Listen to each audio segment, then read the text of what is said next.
नमस्कार बच्चों। एक्सरसाइज 16.3 हमारी चल रही थी और पिछले वीडियो में आपने क्वेश्चन नंबर 8 तक कर लिए थे। अब इसी में आगे बढ़ते हैं और आते हैं क्वेश्चन नंबर 9 पर। क्वेश्चन नंबर 9 ये कहता है if 2/11 is the probability of an event, यानी किसी घटना किसी घटना होने की प्रायिकता 2/11 है। यानी आपको दिया हुआ कोई घटना ई मान ली तो पी जो है P is given to be 2/11। आपसे पूछा है उस घटना के ना होने की प्रायिकता, what is the probability of event not a. हालांकि इन्होंने इवेंट ए मान लिया है, तो वो घटना ए मान ली है इन्होंने।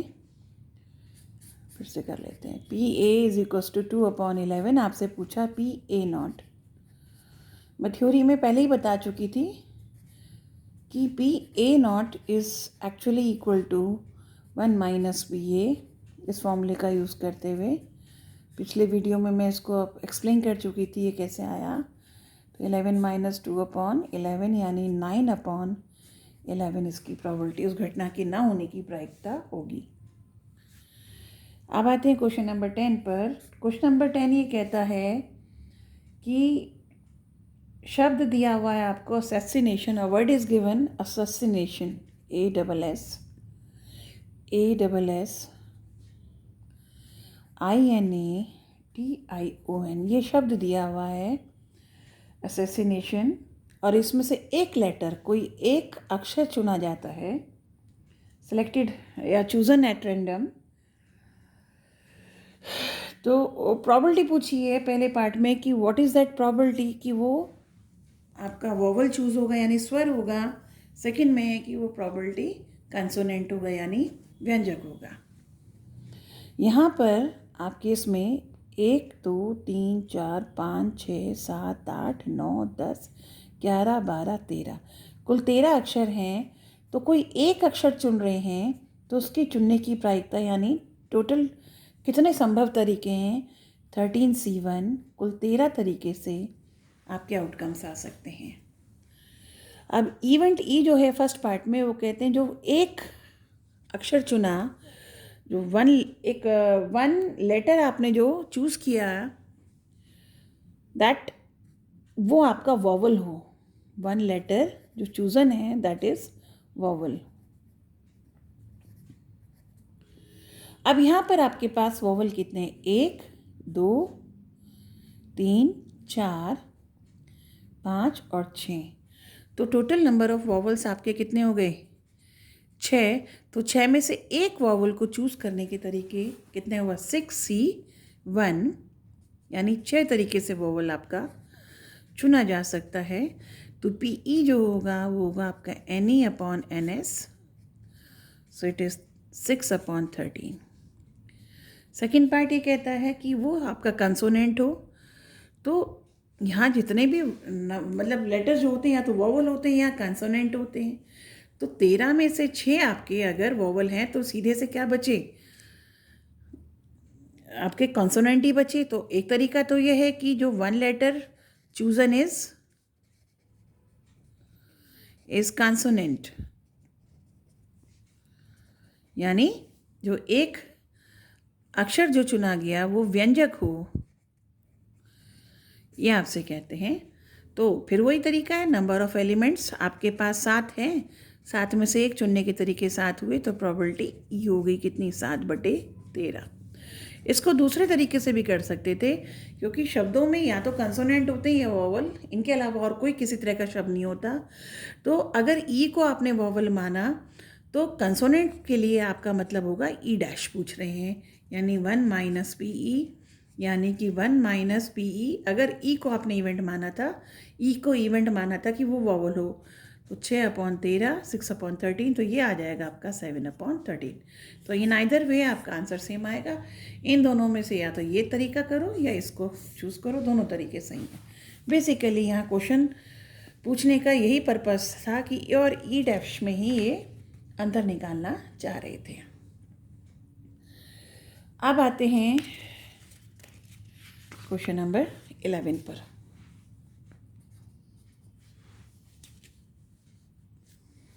क्वेश्चन नंबर 11 ये कहता है, एक लॉटरी है. In a lottery a person chooses 6 different natural numbers at random from 1 to 20. कोई एक से 20 तक के आपको नंबर दिए हुए हैं, 1 से लेकर 20 तक के आपको नंबर दिए हैं, और उसमें से 6 नंबर चूज़ करने हैं. कितने चूज़ करने हैं? 6 नंबर्स टू बी चूजन, यानी 6 नंबर्स को आपको छांटना है, चुनना है. अब if these 6 number match the 6 number already fixed with the lottery. अब जो लॉटरी की कमेटी होती है जिसमें इनाम निकलता है, वो एक नंबर चूज कर लेता है. अब यहाँ पर ये लोग कह के चल रहे हैं कि order of number is not important, यानी वो नंबर 6 नंबर किस रूप में लिखे, यानी क्रम पे डिपेंड नहीं है. इन 6 में से, मतलब अगर 6 चुने जा रहे हैं तो टोटल जितने भी तरीके से चुने जा रहे हैं, तो कितने तरीके से नंबर चूज़ किए जाएंगे? 20 में से कोई 6 नंबर चूज़ करने के 26 तरीके, यानी फैक्टोरियल 20 अपॉन फैक्टोरियल 6 फैक्टोरियल 14, इतने तरीके से ये टोटल नंबर आपके मतलब चूज़ किए जा सकते हैं. अब कोई एक नंबर का सेट, मान लीजिए कमेटी ने सेट कर दिया कि 2, 3, 5, 12, 16 और 19, ये नंबर, ये कॉम्बिनेशन जो चूज़ करके देगा, यानी एक बार में 6 नंबर जो चूज़ किया है वो ये अगर होगा तो वो जीतेगा, वरना वो नहीं जीतेगा. तो केवल एक तरीके से जीता जा सकता है. तो आपको कहते हैं कितने तरीके से वो जीते तो उसकी क्या प्रायिकता, मतलब प्राइस जीत ले, उसकी क्या प्रायिकता है. तो ये मान लो जो भी पर्टिकुलर कॉम्बिनेशन सेट किया है उसका केवल एक ही तरीका है, तो नंबर ऑफ वेज में ताकि वो वही कॉम्बिनेशन पाए तो उसका सिर्फ एक तरीका है. तो चुनने जो आपकी जीतने की प्रायिकता है वो कितनी हो गई? NE अपॉन NS, यानी ये हो गया आपका 1/20C6. अब 20C6 आपको सॉल्व करना पड़ेगा, और इसको मैं अभी सॉल्व कर देते हैं. 14 तक कट गए, यहाँ कर लेते हैं इसको अलग से. 26 को फैक्टोरियल 20 फैक्टोरियल 6 फैक्टोरियल 14 तक कट गए, तो 15 तक यहाँ रह गए. 20 into 19 into 18 into 17 into 16 into 15, 15, 16, 17, 18, 19, 20 upon 6 into 5 into 4 into 3 into 2. 1 को लिखने की जरूरत नहीं. तो फैक्टोरियल 6 खोल दिया, फैक्टोरियल 14 तक ऊपर नीचे कर दिया. अब इसे आप करेंगे 20, 5 4 20 कर दिया, और 6 3 पर 18 कर दिया, और ये आपका 2 8 पर 16. तो अब आपका रह गया 19 इंटू 17 एंड 15 इंटू 8 इज़ 120. इसे सॉल्व कर लेते हैं.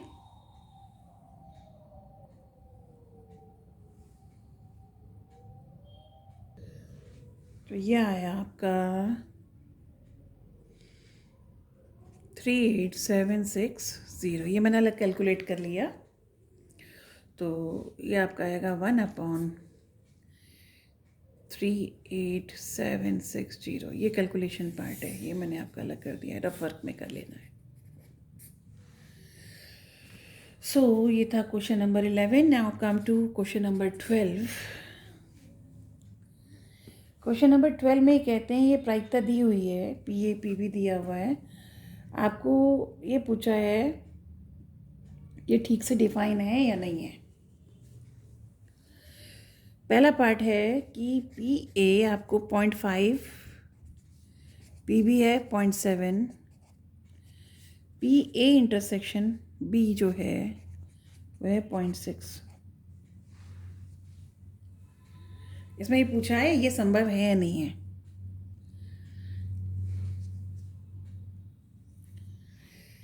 तो PA यूनियन B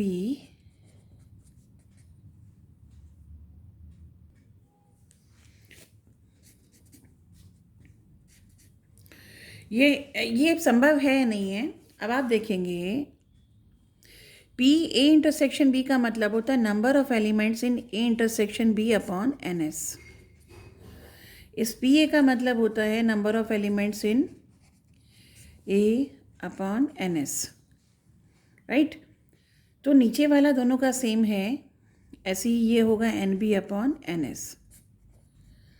अब वेन एन डायग्राम से फिर से आइए, ये ए है आपका, ये बी है, तो ये ए इंटरसेक्शन बी, ये वाला पोर्शन आपका ए इंटरसेक्शन बी होता है। इसके एलिमेंट जो होंगे वो निश्चित तौर पे ए से कम होंगे या हद से हद ए के आपके ए से कम होंगे या हद से हद ए के बराबर हो सकते हैं। यानी एन ए इंटरसेक्शन बी जो होगा वो आपका एन ए से कम होगा या मैक्सिमम बराबर होगा। ऐसे ही N A intersection B must be less than equal to N B. यानी दोनों में कॉमन जब आएगा तो मान लो ये पूरा मैक्सिमम केस ही होगा कि ये आपका हो गया, मान लो ए और बी अंदर, तो इंटरसेक्शन में क्या आया बी, तो ए से कभी भी वो ज़्यादा नहीं हो सकता, बी के बराबर हो गया तो ए से ज़्यादा बड़ा नहीं हो सकता। और इसका उल्टा, अगर ये बी है ये ए है तो बी से बड़ा नहीं हो सकता। तो कहने का मतलब किन्हीं दोनों से, ए और बी दोनों से वो बड़ा नहीं हो सकता, बराबर हो सकता है या उससे छोटा। तो ए इंटरसेक्शन बी इन दोनों में छोटा ये है, तो 0.5 से छोटा या मैक्सिमम 0.5 तक तो हो सकता है, लेकिन इससे ये बड़ा नहीं हो सकता, इसलिए ये संभव नहीं है, not possible. It is not possible. आपको इतना लिखने की ज़रूरत नहीं है, बस आप ये उसका रीज़न बताएंगे कि पी ए इंटरसेक्शन बी जो है वो हर हालत में ए और बी दोनों से बराबर या छोटा हो सकता है। तो यहाँ बी से तो वो ठीक है छोटा आ रहा है, लेकिन ए से वो छोटा नहीं आ रहा, तो it should be less than equal to A, it should be. लेकिन यहाँ पर वो बड़ा हो रहा है, इसलिए ये संभव नहीं है। एक्चुअली में पी ए इंटरसेक्शन बी बड़ा हो रहा है, तो ये ज़रूरी है कि ये इनसे बड़ा हो। इसी तरह से अगर हम यूनियन की बात करते हैं, ए यूनियन बी, तो नंबर ऑफ एलिमेंट्स यूनियन में वो ए से बड़े होंगे या मैक्सिमम बराबर हो सकते हैं। इसी तरह से बी से बड़े या बराबर हो सकते हैं, लेकिन कभी भी छोटे नहीं हो सकते। तो यूनियन, चूँकि यूनियन में क्या होता है, ये ए ये यूनियन बी, मतलब ए और बी, तो ये पूरा ए यूनियन बी होता है। तो निश्चित तौर पे ए यूनियन बी ए से बड़ा होगा, और मान लीजिए बी ए के अंदर आ गया, ये ए है और ये बी है, तब ए यूनियन बी ए के बराबर होगा। कहने का मतलब ए से बड़ा नहीं हो सकता, and vice versa.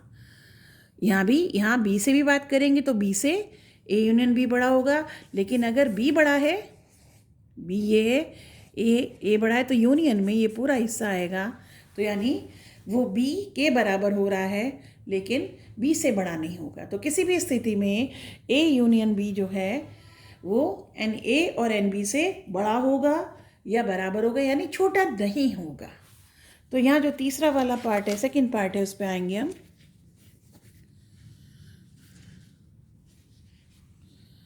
Second part जो है वो ये कहता है पी ए आपका 0.5 है, पी बी आपका 0.4 है, और पी ए यूनियन बी आपका कितना है, 0.8 है।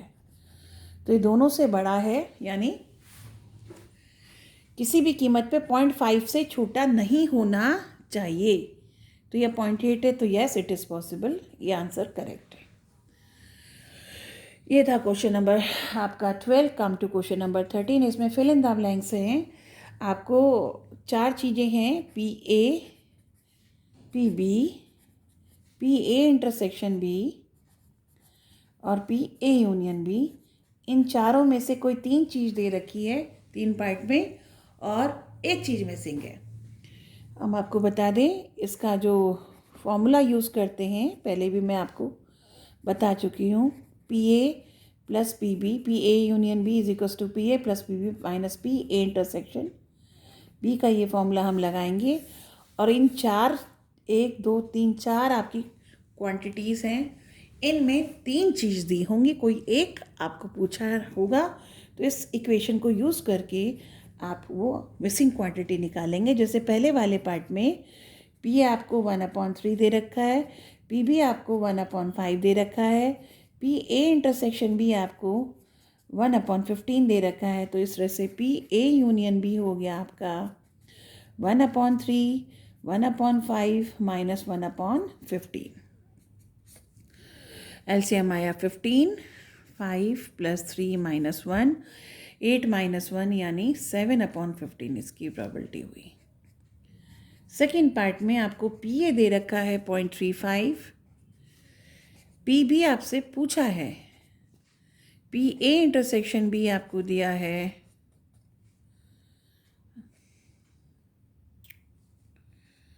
0.25 एंड पी ए यूनियन भी आपको दिया है 0.6। तो इसी में रखेंगे पी ए यूनियन की जगह 0.6, पी ए 0.35, पी बी आपसे पूछा है तो उसे एक्स मान लो या पी बी छोड़ दो, and it is 0.25। So P B is 0.6 + 0.25 minus 0.35, तो इट इज़ 0.85 माइनस 0.35, तो ये आपका रह गया 0.5। Third part. अब की बार ए इंटरसेक्शन बी मिसिंग है, पी ए आपको दिया हुआ है 0.5, पी बी दिया है आपको 0.35, पी ए इंटरसेक्शन बी आपसे पूछा है, and P A union B आपको दिया है 0.7। यहाँ सब्सिट्यूट करते चलेंगे 0.7 पी ए की जगह 0.5, पी बी इज़ 0.35 और ए इंटरसेक्शन बी की जगह चाहो तो एक्स मान लो या फिर ऐसे ही कर लो।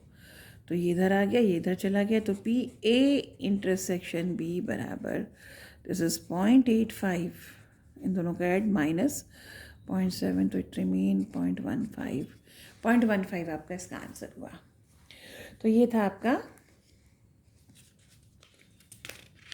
Question number 13। आते हैं क्वेश्चन नंबर 14 पर। आपको पी ए दे रखा है, एक इवेंट ए की प्रोबेबिलिटी 3/5 और पी भी आपको दिया हुआ है 1/5। आपसे पूछा है पी ए और बी आपसे पूछा है, यानी पी ए या बी, और का मतलब होता है यूनियन। मैं पहले भी आपको बता चुकी हूँ, एक ही बात होती है। ये पूछा है और साथ साथ ये कह रहे हैं A and B are mutually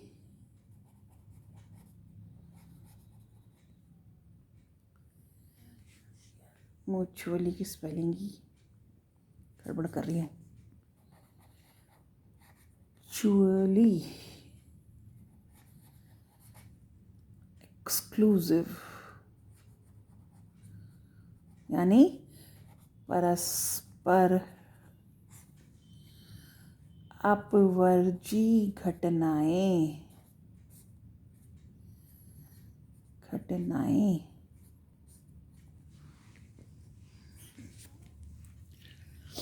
परस्पर अपवर्ती घटनाएं का मतलब होता है ए इंटरसेक्शन बी क्या होगा 5, तो इसमें नंबर ऑफ एलिमेंट्स क्या होंगे 0, तो इसकी प्रायिकता क्या होगी 0।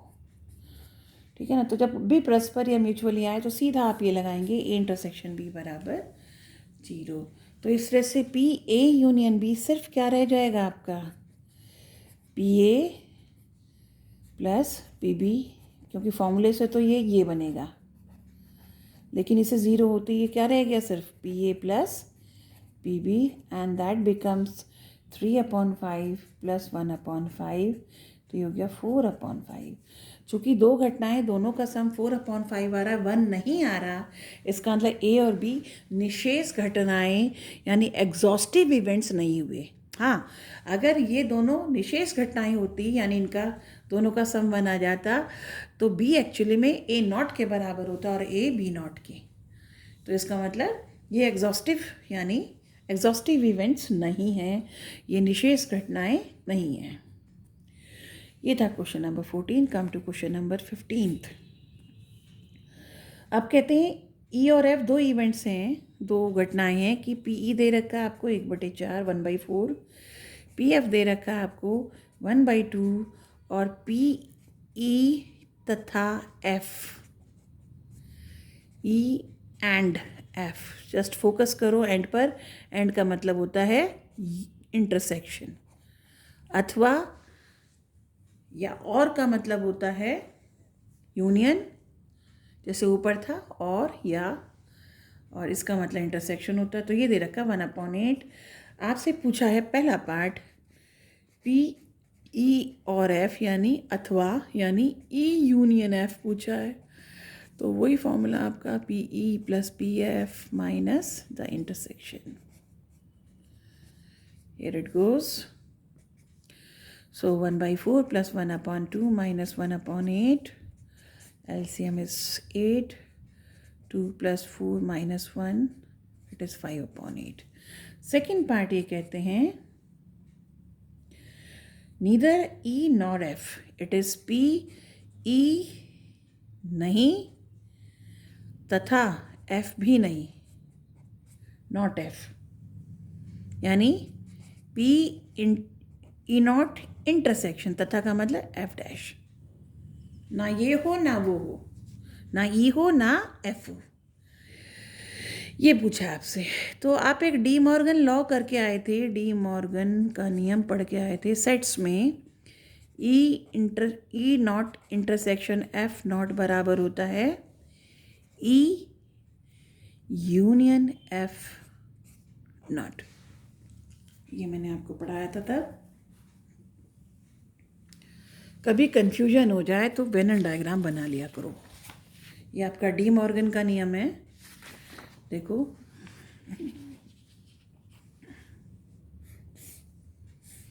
ये ई, ये एफ। ई नॉट का मतलब ई को छोड़कर सारा,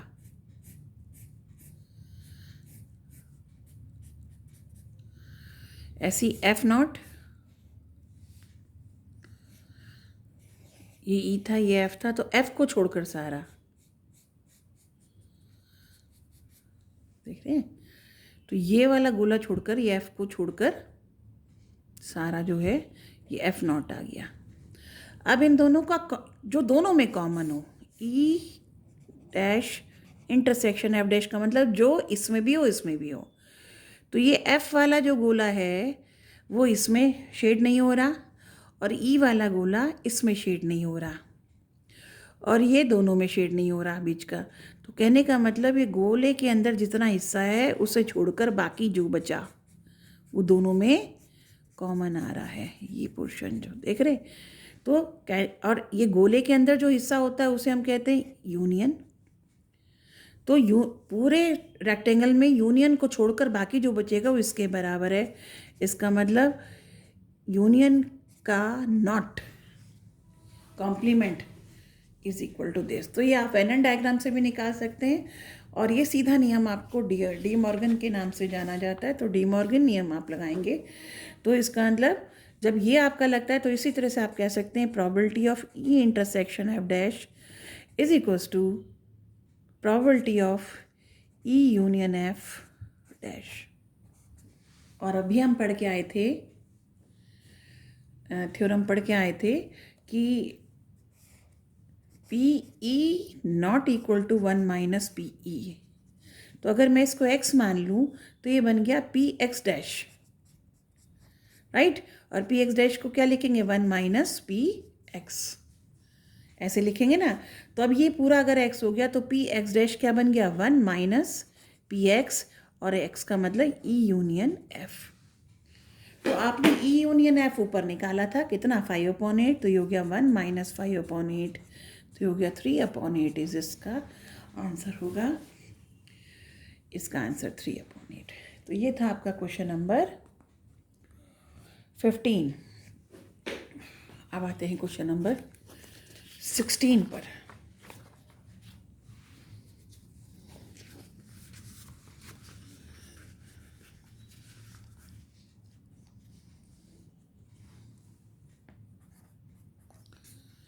क्वेश्चन नंबर 16 ये कहता है,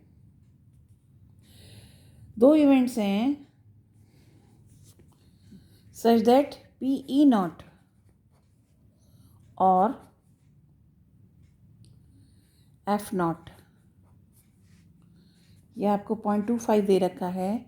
आपसे पूछा है बताइए E और F परस्पर अपवर्जी हैं या नहीं है। परस्पर अपवर्जी के लिए आपको बताना होगा E इंटरसेक्शन F, क्योंकि E और F को पूछा है कि परस्पर अपवर्जी है या नहीं, म्यूचुअली एक्सक्लूसिव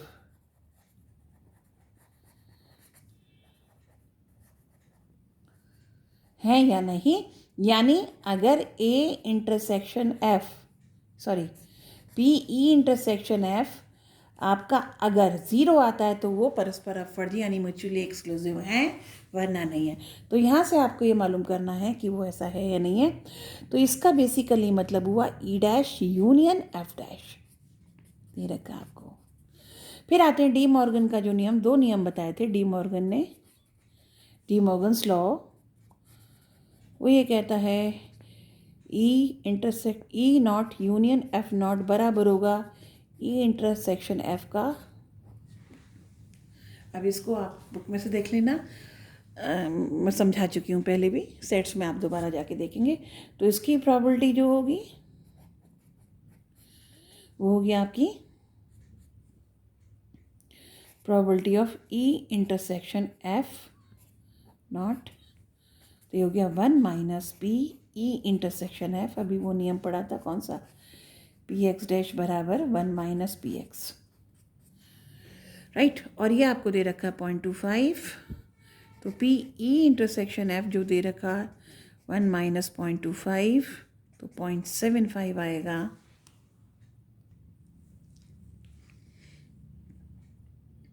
तो ये 0 नहीं है, इसलिए यस वो म्यूचुअली एक्सक्लूसिव नहीं है, वो परस्पर अपवर्जी नहीं है, तो नहीं आएगा।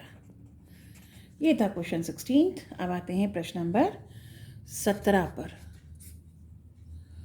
प्रश्न नंबर 17 ये कहता है ए और बी दो इवेंट्स हैं, पी ए दे रखा है आपको 0.42, पी बी दे रखा है आपको 0.48 और पी ए एंड बी, ए तथा बी यानी ए इंटरसेक्शन बी, तथा को याद रखिए डायरेक्ट 0.16। अब आपसे 3 पार्ट पूछे हैं। पहला पार्ट है पी नॉट ए नहीं का मतलब ए डैश, तो वो 1 माइनस पी ए होगा, तो 1 माइनस 0.42 हो गया, तो ये हो गया 0.48 नहीं 58, सॉरी 10 5 10, ठीक है 0.58। Second part P B not, P नहीं पी बी नहीं, नॉट का मतलब B dash, 1 minus P B, तो ये हो गया 1 माइनस 0.48 0.52। तीसरा पार्ट कहते हैं पी ए और बी यानी पी ए यूनियन बी यानी P A plus P B minus P A intersection B, तो हो गया 0.42 प्लस 0.48 माइनस 0.16, 0.9 माइनस 0.16, और ये हो गया आपका 4.74, राइट। ये था क्वेश्चन नंबर 17। आते हैं प्रश्न नंबर 18 पर।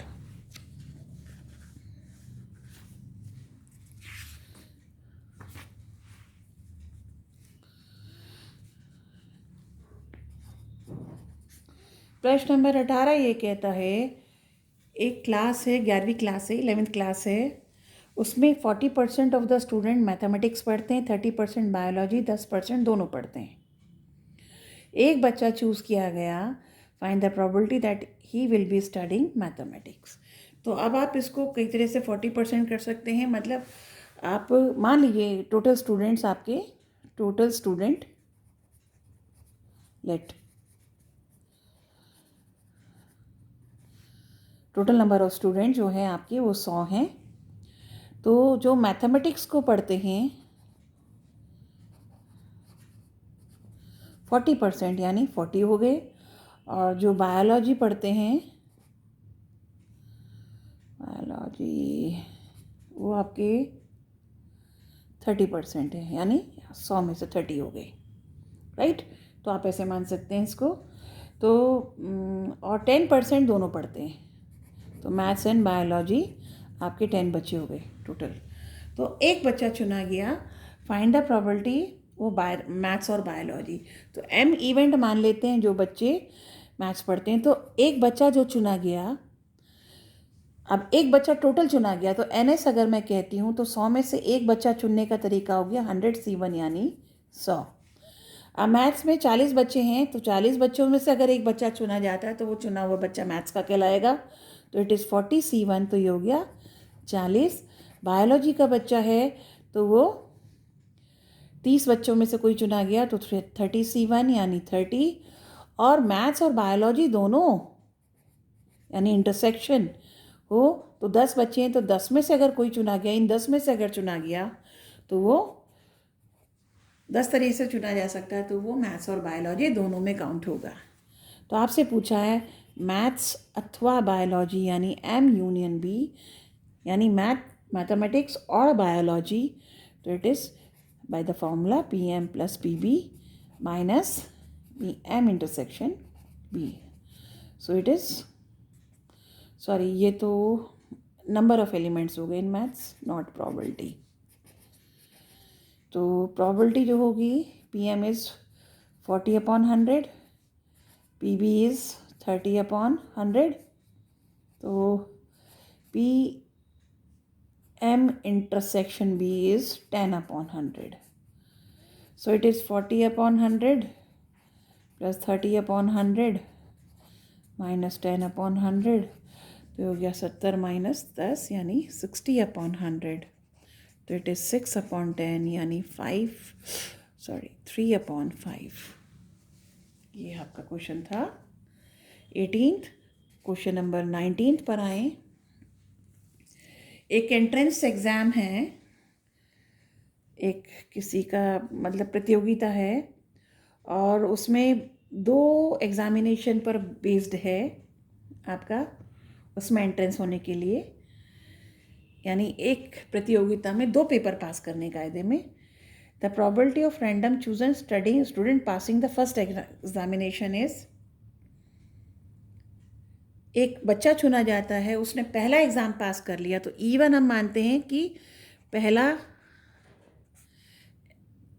एग्ज़ाम यानी पहली परीक्षा पास करने वाला बच्चा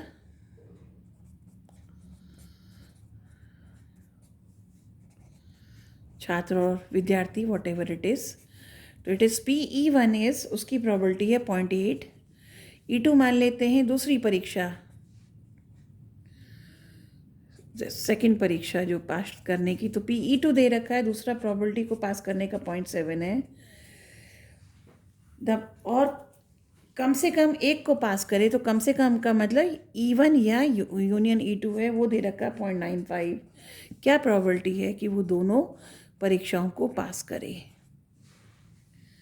तो ये पूछा है। तो डायरेक्ट आपका ये क्वेश्चन है PE1 यूनियन E2 बराबर PE1 plus PE2 minus PE1 intersection E2। तो it is 0.95, this is 0.8, this is 0.7, and this you have to find। इधर आ गया PE1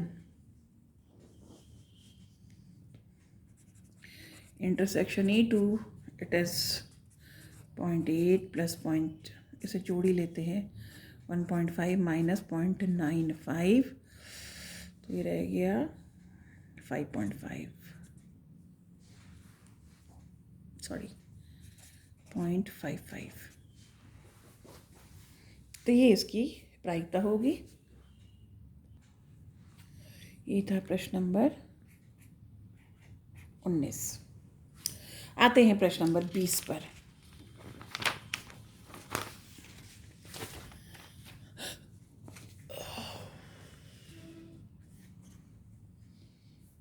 प्रश्न नंबर 20 ये कहता है,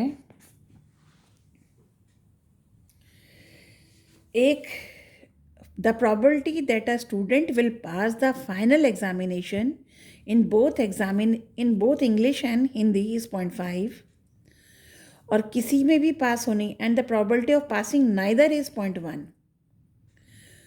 If the probability of passing the English examination is 0.75, find the probability of passing the Hindi examination. Question ये दिया है, एक एग्ज़ाम में हिंदी और इंग्लिश दो पेपर के बारे में बात हो रही है। तो कहते हैं कि एक बच्चा जो दोनों हिंदी और इंग्लिश दोनों में पास हो जाए, तो हिंदी एंड इंग्लिश दोनों में पास हो जाए, उसकी प्रायिकता 0.1 है, 0.5 है। और ना ही किसी में भी पास ना हो, यानी PE ना तो इसमें पास हुआ, H का मतलब पास होना, तो H नॉट का मतलब पास नहीं होना, और इंग्लिश में भी पास नहीं हुआ, तो इसमें भी नहीं तथा इसमें भी नहीं, तो इंटरसेक्शन हो गया ये आपका 0.1। देन आपसे पूछा है, और इंग्लिश में पास होने की उसकी प्रोबेबिलिटी कितनी है, 0.75। तो आपसे पूछा है PH पूछा है, तो आप PH निकाल पाते अगर आपको यूनियन पता होता। इस फॉर्मूले से अगर यूनियन पता है तो आप इससे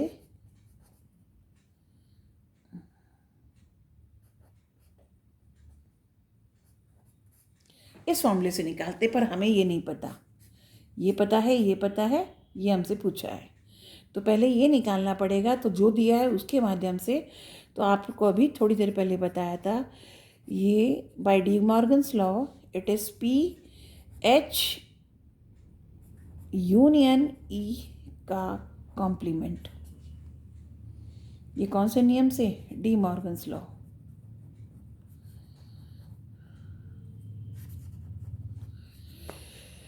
और ये कितना हुआ, 1 माइनस P, सॉरी ये यूनियन आएगा, it is H union E का complement is equals to H complement intersection E complement, और ये बन गया 1 minus P H union E। तो ये वाला नियम से आप पहले यूनियन निकालेंगे, तो ये दे रखा आपको 0.1, 1 minus P H union E, तो PH यूनियन E हुआ आपका 1 माइनस 0.1 यानी 0.9 हुआ आपका। अब इसको यहाँ रखेंगे, ये दोनों पता है, तो यहाँ रखने पर यूजिंग अबव इक्वेशन 0.9, PE की जगह 0.75, PH आपको निकालना ही है, माइनस दिस इज 0.5, तो PH हो गया आपका 0.9 प्लस 0.5 माइनस 0.75, तो ये हो गया 9 और 5 14, 1.4 माइनस 0.75, तो ये हो गया 0.65।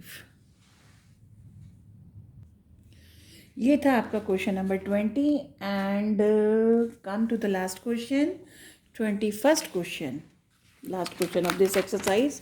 थोड़ा सा वीडियो लंबा हो गया है, पर सारे क्वेश्चन एक में आ जाएंगे। अगर आप पूरा एक साथ नहीं है तो रुक रुक के कई बार में ही वीडियो देख सकते हैं। 3-4 क्वेश्चन जितने आप एक बार में कर सकते हैं उतना करें, रुक जाएं, आंखों पे ना जोर डालें। क्वेश्चन नंबर 21, एक क्लास है, 60 स्टूडेंट्स हैं टोटल, उसमें 60 स्टूडेंट्स हैं एक क्लास में। 30 ने NCC ऑप्ट किया है, NCC ऑप्ट करने वाले 30 स्टूडेंट्स हैं। NSS ऑप्ट करने वाले 32 स्टूडेंट हैं और दोनों को ऑप्ट करे वो आपके 24 है। तो लेट सपोज आपका एक बच्चा चुना जाता है। If one of these students is selected at random, यानी एक बच्चा चुना जाता है दोनों में। आपको लिख लूँ पहले, कितने हैं, 24 बच्चे दोनों में हैं, 24 बोथ इन बोथ।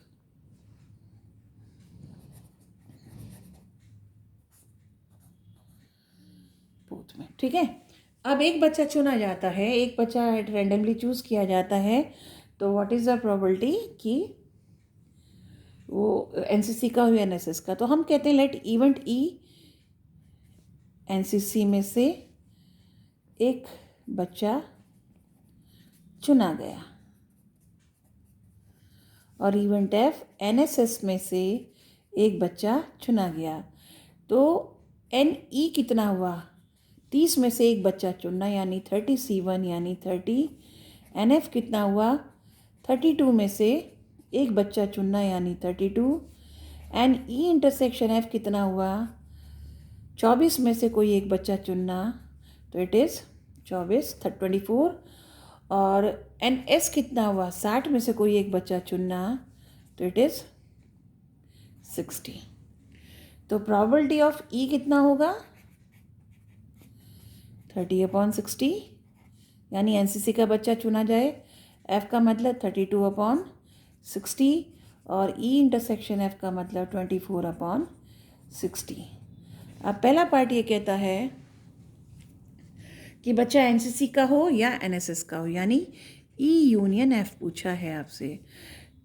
तो इसका आपको फॉर्मूला पता ही है, P E plus P F minus intersection.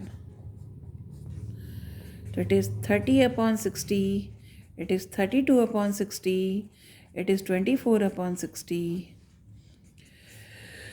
तो ये हो गया 62 माइनस 24, 12 में से 4 गए 8 और ये 5 में से 2 गए 38/60, 19/30। सेकेंड पार्ट, ना एनसीसी का हो और ना ही हो एनएसएस का।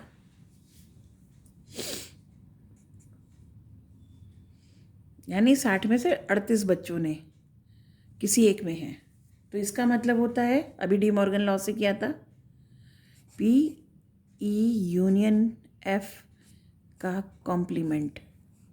इसका मतलब 1 माइनस पी ई यूनियन एफ। इसका मतलब 1 माइनस यूनियन आपने 19/30 निकाला, तो इट इज़ 30 माइनस 19 यानी 11/30। तीसरा पार्ट, एनएसएस तो किया है पर एनसीसी नहीं, यानी ई एंड एफ नॉट।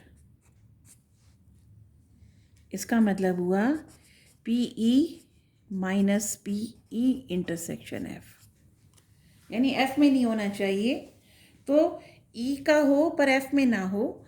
इसका मतलब जो दोनों में कॉमन पोर्शन है वो छोड़ देंगे, यानी इंटरसेक्शन छोड़ देंगे। इसका मतलब आप ये देख लो,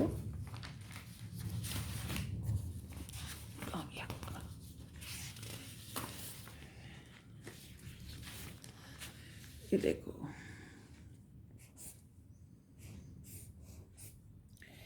E F, E intersection F not. F not का मतलब एफ को छोड़ के पूरा, और ई ये वाला, तो दोनों में कॉमन कितना होगा, ये वाला पोर्शन कॉमन होगा। तो this is E intersection F not, या इसे हम कह सकते हैं ई में से ये इंटरसेक्शन वाला पोर्शन हटा दो, ठीक है ना। तो ये आपका ई, तो ये आपका इस तरह से फॉर्मूला आया। तो पी ई आपका हुआ कितना, 30/60, यानी 1/2 भी कर सकते हैं। ई इंटरसेक्शन एफ 24/60, तो ये हुआ आपका 60/60, 6/60, 1/10। ये गड़बड़ हो गई, इसमें NSS ऑप्ट करना है, उल्टा हो गया। NCC नहीं NSS, तो ये गड़बड़ हो गई। ये E not but F dash, तो ये उल्टा हो गया भाई। इट वॉज, चलो उल्टा पढ़ लिया मैंने इसको। ये है NCC नहीं बट NSS, उल्टा कर दिया था। तो ये हो गया, इसका मतलब FPF minus PE intersection F। तो ये हो गया आपका PF कितना था, 32/60, इट इज़ 24/60, 84 जगह बची है, 8/60, और ये 4 टू जाए 8/4 से 15, 2/15 दिख रहा होगा, ये 2/15 है। तो ये आपकी एक्सरसाइज 16.3 पूरी हुई है, और यहाँ तक आप कीजिए। और अगला वीडियो जो है वो मिसलेनियस है, वो पढ़ाएंगे, तब तक आप इतना कीजिए। Thank you.